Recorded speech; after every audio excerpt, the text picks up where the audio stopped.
एक संत का काम होता है सबका ख्याल रखना। संत के हृदय में एक दया भी होती है। और अगर आप युवा अगर खुश हैं तो मेरे चश्मे लगाने से क्या है, महामंडलेश्वर तो महामंडलेश्वर रहेगा, चाहे आप मुझे बॉस को, चाहे मतलब कि अफसर को, और चाहे मतलब कि और कुछ को। लेकिन अगर आप मुझे बॉस से बुलाते हैं तो भी मैं खुश हूँ। भगवान को हम किसी भी रूप में पुकारते हैं। अगर आप भगवान को राम राम करेंगे, जय श्री कृष्णा करेंगे, गोविंद गोपाल करेंगे, जय गुरुदेव कहेंगे, सत्य राम कहेंगे, तो भगवान को तो आप किसी भी रूप में पुकारो, भगवान के करोड़ों नाम हैं। तो युवाओं ने मुझे ये नाम दे दिया तो भी कोई बात नहीं, युवा राजी रहने चाहिए। तो अब अपनी बात शुरुआत करता हूं।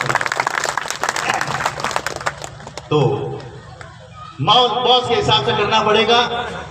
मंच से लेकर के संतों से भी निवेदन, मातृशक्ति से निवेदन, जो भारत माता के लाडले हैं,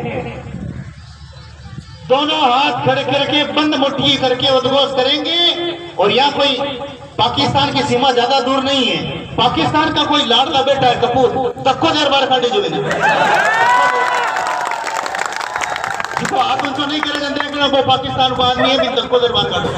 तो दोनों हाथ तैयार है आप।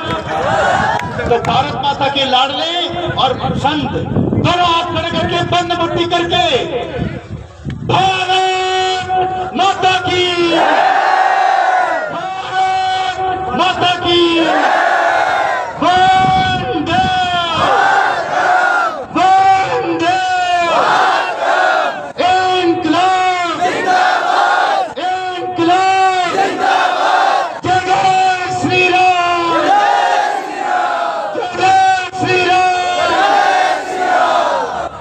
कुछ आनंद आया? हाँ। और आप युवाओं के लिए जाते वक्त कुछ चीजें हैं मेरे पास में, देके जाऊंगा। सबके लिए लेकर आया हूं, सब युवाओं के लिए लेकर आया हूं, जाते वक्त दूंगा, अभी गड़बड़ हो जाएगी। तो कुछ जानकारी देता हूं।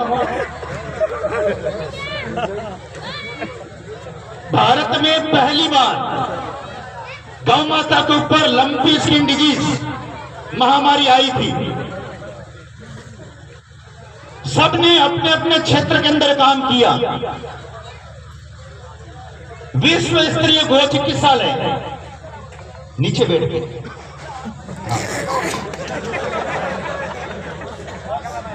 विश्व स्तरीय गो चिकित्सालय ने, जो आपका अपना है, क्योंकि विश्व स्तरीय गो चिकित्सालय 36 कौम का है, वह प्रत्येक व्यक्ति का जमाई राजा की तरह स्वागत होता है। मेरा नहीं है, मैं तो प्रधानमंत्री मोदी क्या कहते हैं, मैं देश का प्रधान सेवक हूं, उसी तरह विश्व स्तरीय गो चिकित्सालय का मैं तो प्रधान सेवक हूं। और गायों की, और आप लोग आए, उनका ख्याल और सेवा करना मेरा धर्म है। तो उस लंपी बीमारी के दौरान गायों की इतनी दुर्दशा हुई कि शुरुआत के अंदर गाय के अंदर गांठें निकल करके फूट करके गाय बड़ी संख्या में मर रही थी।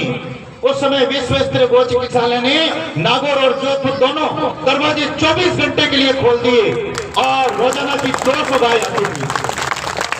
5000 गौवंश भर्ती हुआ।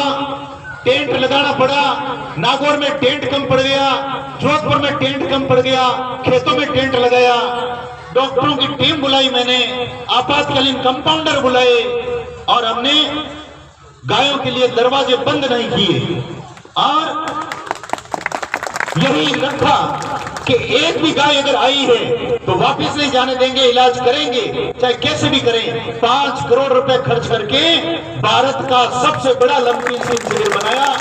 और आपने भी यहाँ पर धूमधाम से, तन से, मन से लंपी गौ माता की सेवा की, उसके बारे में भी मैं बोलूंगा।